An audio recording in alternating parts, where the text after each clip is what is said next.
네, 이 시간 하나님의 말씀 같이 보겠습니다. 에베소서 1장 20절에서 23절의 말씀입니다. 제가 가진 성경으로는 신약 성경 310페이지에 있습니다. 에베소서 1장 20절에서 23절의 말씀을 저와 여러분들이 한 절씩 교독하고요. 마지막 23절은 합독하도록 하겠습니다.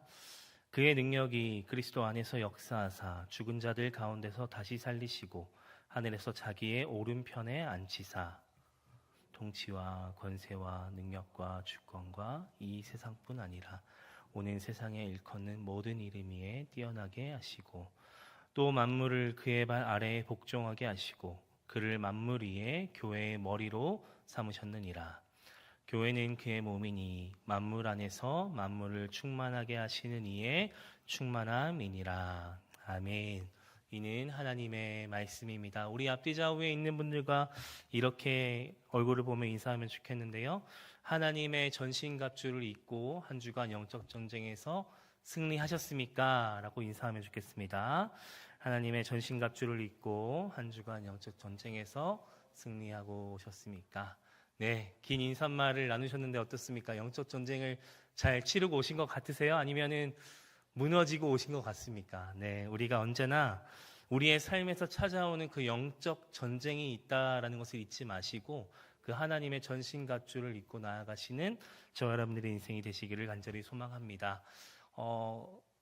말씀에 들어가기 앞서서 제가 이제 2주 만에 목소리가 돌아왔습니다. 여러분들 2주 전에 목소리 깜짝 놀라셨죠? 저도 말씀을 전하면서 어떻게 목소리가 이렇게까지 변할 수가 있나라는 생각이 되어졌는데 오늘 다시 한 번 더 귀한 목소리로 또 말씀을 나누기 원합니다. 여러분 오늘 올해 들어오면서 우리가 에베소서를 시작을 했던 거는 다 알고 계시죠? 담임 목사님도 감사하게 에베소서 6장의 말씀을 저희들에게 전해주셨는데 오늘로써 드디어 이제 벌써 2달이 지나갔는데 오늘로써 드디어 1장이 마무리가 되어집니다.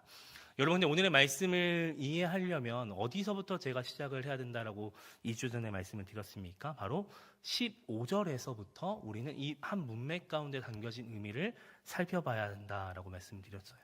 근데 이것을 한 문장으로 어떻게 보면 성경책 그 중간에도 키워드가 적혀져 있는 것을 보실 텐데요.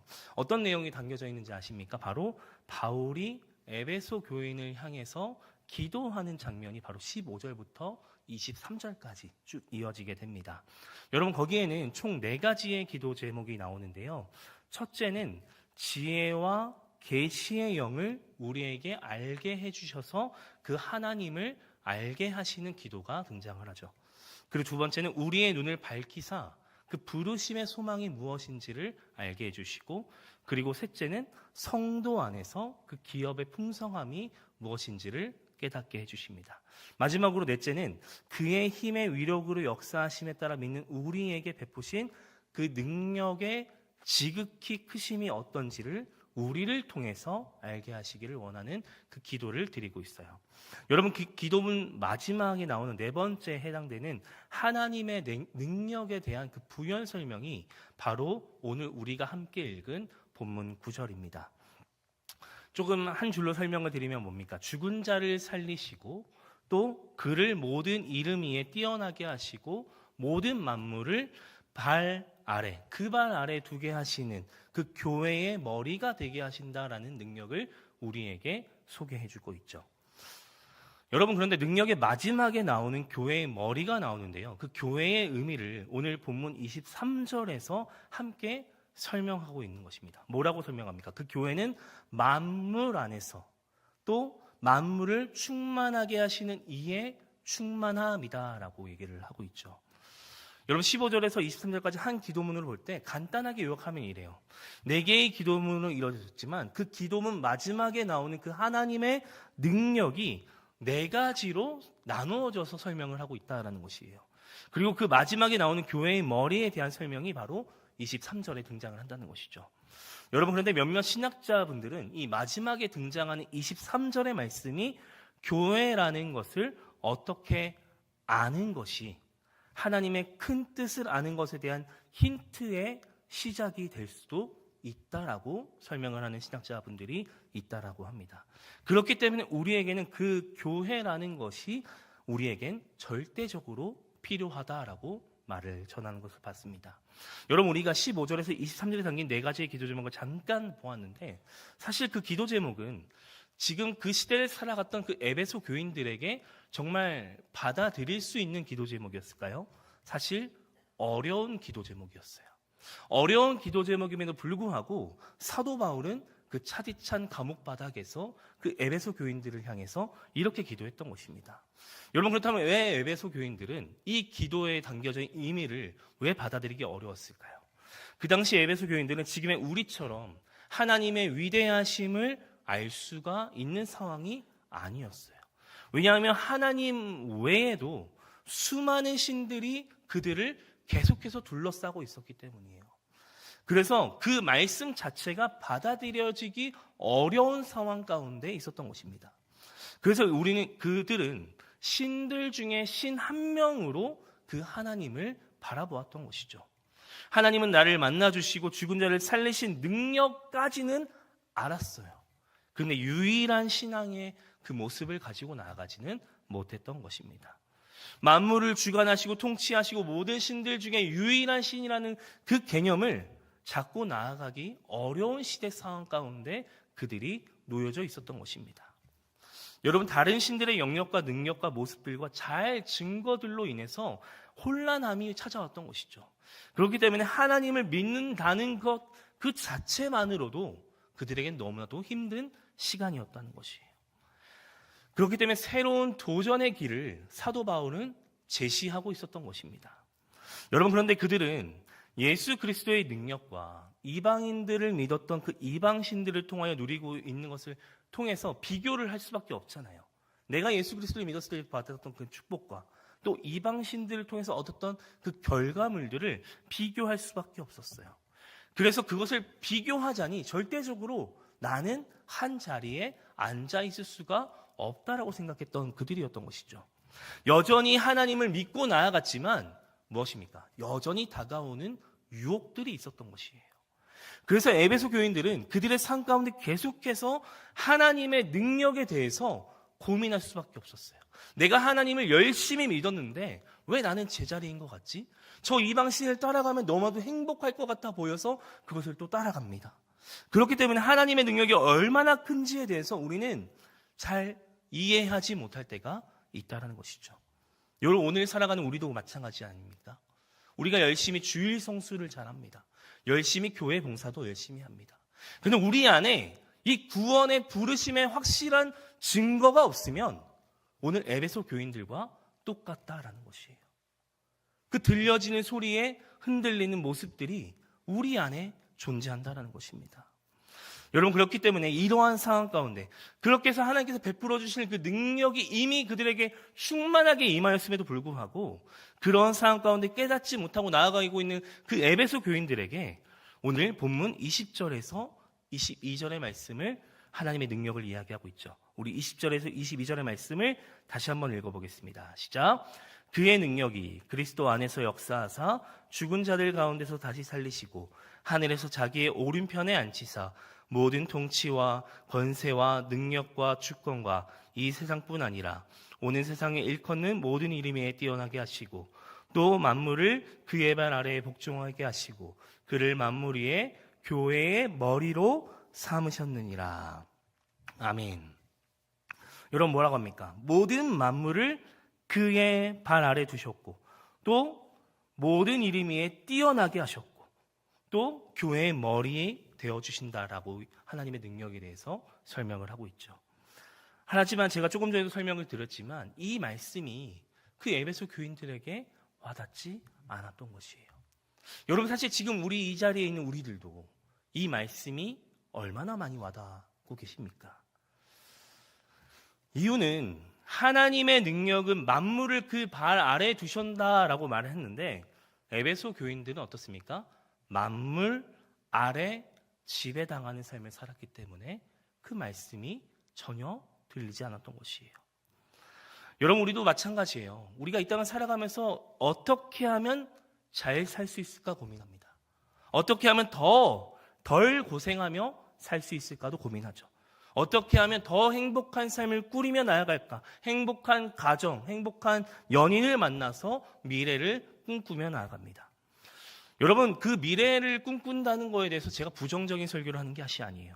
우리에게 다가올 미래에 대해서 계획하고 그것대로 이루며 살기를 원하면서 한 걸음 한 걸음 전진하는 것에 비해서 우리는 하나님의 능력과는 거리가 먼 삶을 살아가고 있지는 않는지 묻고 싶은 겁니다. 왜냐하면 하나님의 능력은 어디에 있습니까? 우리가 잘 사는 거요?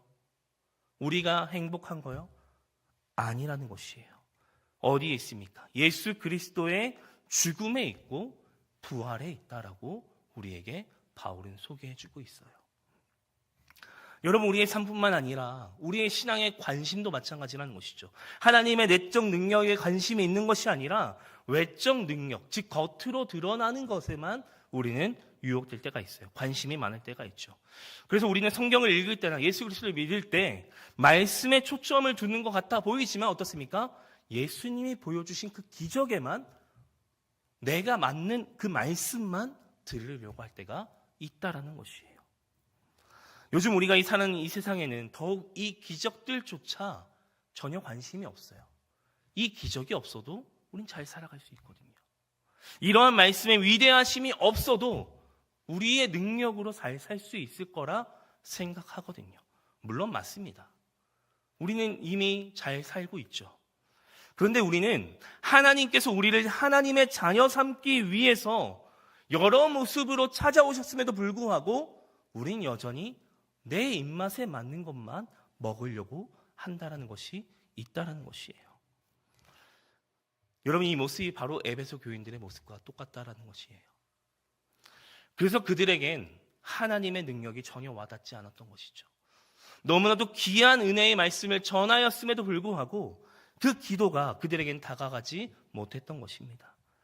그래서 그때 바울은 교회의 머리 대신 그 예수님을 그들에게 다시 한 번 더 이야기해주고 있는 것이에요. 예수님 아래 만물이 있고 예수님이 몸이 교회라면 그렇다면 교회 아래 만물이 있다라고 우리에게 말씀해주고 있는 것이에요. 그 충만함이 어디에 있다라고 얘기하는 것입니까? 즉 교회에 있다라고 사도 바울은 우리에게 말씀해주고 있습니다. 여러분, 이것이 바로 앞에서 언급했던 이 4가지 기도 제목을 이루어가는 그 단추가 되어줍니다.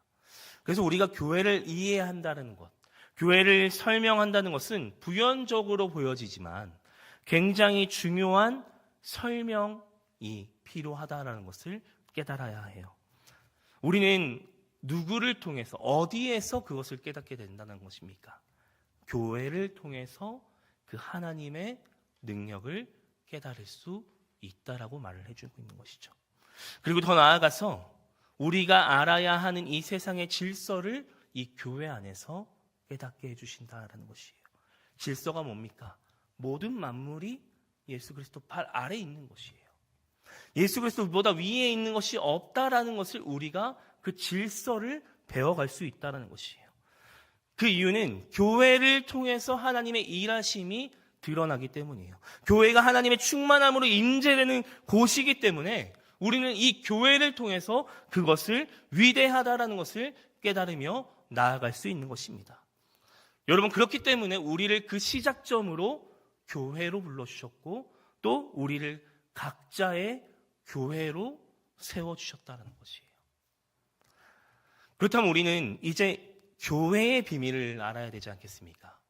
교회를 통해서 그 은혜를 허락해 주신다고 하셨으니까 만물을 충만하게 하시는 것이 교회라고 하는 것인데 무엇을 의미하는 것일까요?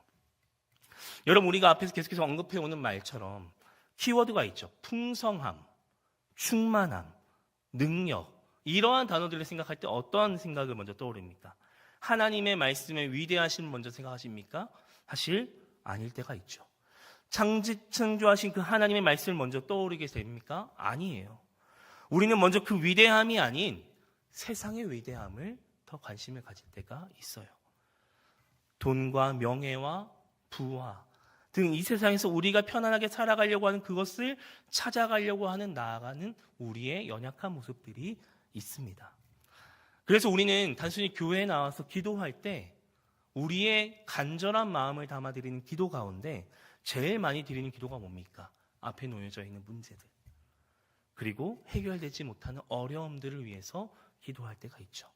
물론 그 기도도 필요해요. 그런데 오늘 말씀에서 빗대어 본다면 우리가 하나님께 드려야 할 고백은 이것만이 아니라는 것을 우리에게 말씀해주고 있는 것입니다. 그래서 오늘 23절에 이렇게 고백을 하고 있는 것입니다. 우리 23절의 말씀을 같이 한번 읽어보겠습니다. 시작. 교회는 그의 몸이니 만물 안에서 만물을 충만하게 하시는 이의 충만함이니라. 아멘. 이미 우리를 불러주시고 이 자리에 있는 것이 이 자리에 그 충만함이 가득하다는 것이에요. 만물 안에서 만물을 충만하게 하시는 이가 있는 교회가, 즉 하나님의 이루심을 이뤄가는 곳이 바로 교회라는 곳이에요. 여러분, 그런데 이 자리에 나와도 그 충만함을 매주마다 발견하며 나아가십니까? 사실 우리가 여기서 말하는 그 충만은 세상적으로 완벽한 충만을 말하고 있지는 않아요. 내가 원하는 그 충만을 말하고 있지 않다는 것이에요. 세상적인 잣대로 그 충만을 이야기하고 있지 않기 때문에 우리는 날마다 이 성전을 밟지만 하나님께서 주시는 그 모든 만물을 충만하게 하시는 그 충만의 은혜를 우리가 이해를 못하는 것이죠. 모든 만물들이 교회의 발 아래에 있지만 우리는 여전히 만물의 충만함을 세상의 기준을 삼아, 나의 자리를 기준 삼아 그것을 비교할 때가 있다는 것이에요. 여러분, 여기서 말하는 그런 충만은 무엇일까요? 예수 그리스도의 사랑이라는 것이에요. 더 나아가 관계적인 것을 의미합니다. 즉 우리의 마음 가운데 이 충만함이 찾아오는 것이죠. 창세전부터 우리를 택하여 주신 그 성부 하나님의 은혜, 예수 그리스도가 이 땅에 오셔서 십자가에 달리심으로 말미암아 죄인된 나를 구원하여 주신 그 하나님의 은혜, 그리고 더 나아가서 우리가 날마다 그 하나님의 자녀로 걸어갈 수 있는 성부 하나님의 인치심이 있었기 때문에 그 충만함이 우리의 가운데 있다라는 것이에요. 그래서 이 충만은 하나님의 사랑이자 관계이자 그리고 우리의 마음을 뜻한다라고 얘기를 합니다. 한 가지 좀 예를 들어드릴게요. 여러분, 연애를 할 때 한번 생각을 한번 해보십시오. 상대방이 모든 것이 완벽해서 그 사람을 만납니까? 사실 아니죠. 상대방이 나의 모든 것을 충족시켜주기 때문에 만나는 것입니까? 아닙니다. 서로 부족하고 또 허물이 많지만 서로 감싸주고 채워주고 가다 보니까 그게 사랑이 조금씩 키워가는 것이 바로 연애 아니겠습니까? 물론 상대방의 겉모습만을 보고 우리가 생각할 때도 있겠지만 정말 우리가 이것이 완벽하게 충족되지 않아도 그 사람을 사랑할 수 있는 것은 무엇이죠? 그 사랑하는 마음에서 시작되는 것 아니겠습니까? 그렇기 때문에 우리가 만물을 다스리시고 만물을 발 아래에 두셨다는 것은 무엇을 의미합니까? 아담을 만드시고 에덴 동산을 다스렸을 때 그 다스림은 지배를 뜻하지 않았어요. 자유였어요. 그들이 죄를 짓기 전까지는 너무나도 자유롭게 그것들을 다스렸어요. 그리고 거기에 있는 이런 것에 이름을 지어주시고 특별히 먼저 인간과의 관계를 맺어주셨고 그리고 그들을 관리하고 있는 그 하나님과 함께 거할 수 있는 은혜를 주신 사건 아니겠습니까? 즉 하나님께서는 그 악과 싸울 때에 무력으로 힘으로 그것들을 이기며 나아갔던 것이 아니었던 것이에요. 또 신약으로 넘어와서 어떻습니까? 예수 그리스도가 십자가에 핍박받으시고 달리시고 부활하심으로 인해서 그 모든 만물을 다스리는 그 모든 만물을 어디에 아래 두셨던 것이에요? 예수 그리스도의 발 아래 두셨던 것입니다. 이것이 바로 우리가 믿는 하나님의 능력이라는 것이에요. 여러분, 그 놀라운 능력이 바로 이 교회에 충만하게 임하게 있다는 것이에요. 그렇기 때문에 여러분 이 자리에 들어오실 때 그 구원의 감격이 날마다 있어야 돼요. 내가 잊어버렸던 그 구원의 감격이, 죄인된 나를 이 자리에 불러주신 그 하나님의 은혜가 매주 이 자리에 들어오실 때마다 가득 넘쳐야 된다는 것이에요. 왜냐하면 오늘 바울은 그 교회를 통해서 예수 그리스도의 그 충만한 능력을 이 자리 가운데 있다라고 우리에게 선포하고 있거든요. 그렇기 때문에 우리의 삶에 변화가 없어도 우리는 예수 그리스도의 죽으심으로 말미암아 우리는 세상의 어떠한 것과 바꿀 수 없는 충만함이 이 자리에 있는 것이에요. 그렇다면 여러분, 이 자리에 불러주신 것은 누구라고 생각이 되어집니까? 바로 하나님의 부르심이겠죠. 하나님의 인도하심이겠죠. 그래서 우리를 부르신 곳인 이 교회를 잘 지키면서 나아가야 돼요. 나의 교회도 지키는 것도 마찬가지고, 여러분들이 세상적인 곳으로 나아갔을 때 그 세상의 자리에 서 있는 여러분들의 각자의 교회들도 잘 지키면서 나아가야 돼요. 그리고 더 나아가서 우리가 매주마다 이 자리에 나오는 이 상영교회를 잘 지키면서 나아가야 돼요. 그리고 또 우리는 이 안에서 그냥 지키면서 나아가는 것에 머무는 것이 아니라 이 안에서 서로 사랑하고 서로 협력하고 서로 도와주는 그 사랑의 공동체, 믿음의 공동체, 그러한 공동체가 되어야 한다는 것입니다. 그리고 더 나아가서 최종적으로 우리가 해야 될 일이 뭡니까? 이 교회로 초청해야죠. 죽어가는 그 한 사람을 위해서 우리가 초청해야 돼요. 우리의 사명은 우리가 잘 살고 잘 먹고 잘 믿는데 끝나는 것이 아니라 지금도 이 자리에 없는 그 한 영혼을 위해서 열심히 기도하고 그 영혼들을 이 자리로 초청하는 것이에요. 어디로요? 교회예요. 그렇기 때문에 그 복음의 길은 닫혀져 있는 것 같아 보이지만 저는 오히려 이 시간들을 통해서 저와 여러분들이 그 하나님의 능력을 충만하게 경험하시는 은혜가 있기를 간절히 소망합니다. 그리고 나를 불러주시는 그 교회 안에 그 충만함의 은혜를 누리면서 걸어가실 때에 나를 불러주신 그 자리를 잘 지키시기를 간절히 소망합니다. 그렇게 될 때에 우리가 놓치고 있었던 그 하나님의 충만한 능력을 우리도 경험하며 또 그것을 고백하며 나아가는 우리의 삶이 될 줄로 믿습니다. 여러분, 말씀을 맺겠습니다. 여러분과 에베소서 1장을 마무리하면서 참 많은 이야기를 나눴어요. 제가 저를 많이 나눠가면서 좀 깊숙하게 나누었습니다. 여러분, 그런데 제가 말씀을 1장을 정리를 하면서 제일 기억에 남는 단어가 딱 이걸로 정리가 됐습니다. 1장을 마무리하면서 어떤 것이 정리가 됐냐면 바로 예수 그리스도였어요. 여러분, 1장을 마무리하면서 그래서 여러분들에게 이러한 질문을 드리고 싶어요. 여러분 정말 예수님 때문에 행복하십니까? 질문을 바꿔서 해보겠습니다. 예수님만으로만 행복하시겠습니까? 저는 오늘 에베소서 1장을 마무리하면서 여러분들이 방금 전 드렸던 이 질문에 대해서 고백하시길 바랍니다. 습관적으로 예배에 참여하셨던 모습들이 있다면 우리의 습관을 벗어나 그 하나님의 영광이 충만한 이 자리를 사모하는 우리가 되길 바랍니다. 여러분, 그리고 우리의 눈이 어두워져 있다면 그 눈을 밝게 해주시는 그 주님의 빛을 발견하시길 바라요.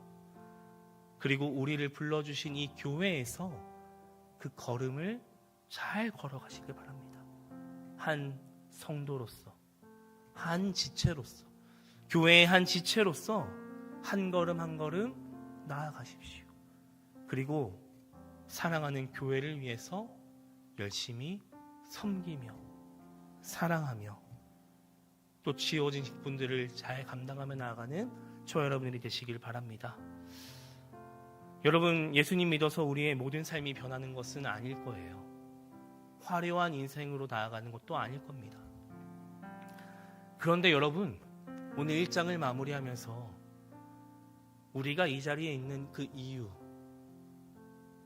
그 구원의 감격을 회복하시길 바랍니다. 죄 있는 나를 불러주신 그 하나님의 은혜를 다시 한 번 더 회복하시길 바랍니다. 그리고 그 부르심의 소망에 힘입어서 매주마다 이 자리에 나오는 그 교회 안에서 만물을 그 발 아래 두고 만물을 다스리시는 그 하나님의 말씀 앞에 우리가 날마다 엎드려 기도하며 나아가는 복된 인생 살아가시는 저와 여러분들의 인생이 되시기를 주님의 이름으로 간절히 소망합니다. 우리 시간 말씀을 기억하면서 우리 함께 찬양하겠습니다.